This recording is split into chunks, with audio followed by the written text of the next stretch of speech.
মৌত কারো কাছে মিস কল দিয়ে আসে না। দুনিয়ার কোনো ব্যক্তিত্ব নাই, একজন ব্যক্তিত্ব ছিলেন, মৃত্যু যার কাছে বইলা আসতে হয়েছে। আল্লাহ নিজে বলছেন মালাকুল মৌতকে, বন্ধুর কাছে যাবে, অনুমতি দিলে ঢুকবে, নাইলে ঢুকবে না। অনুমতি নিয়ে বুকে হাত রাখবে, নাইলে রাখবে না।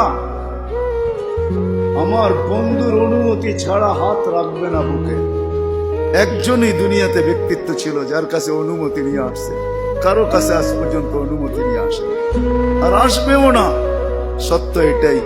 এই জন্য আসেন, ওই জান্নাত, এটাই আমাদের ছোট জীবনটার উদ্দেশ্য। এই জন্যই আল্লাহ ডেলি ডাকে, 5 বেলা ডাকে, গ্যারান্টি দিয়া ডাকে, সিল লাগায় ডাকে। ইদা সালুহা সালুহা সাইরুল আমাল। 5 ওয়াক্ত নামাজ যদি এই উম্মত কমপ্লিট করে দেখাইতে পারে, আল্লাহ আমাদের নবীজির সাথে ওয়াদা করছেন, আমিও আপনার উম্মতের জীবনকে কমপ্লিট করে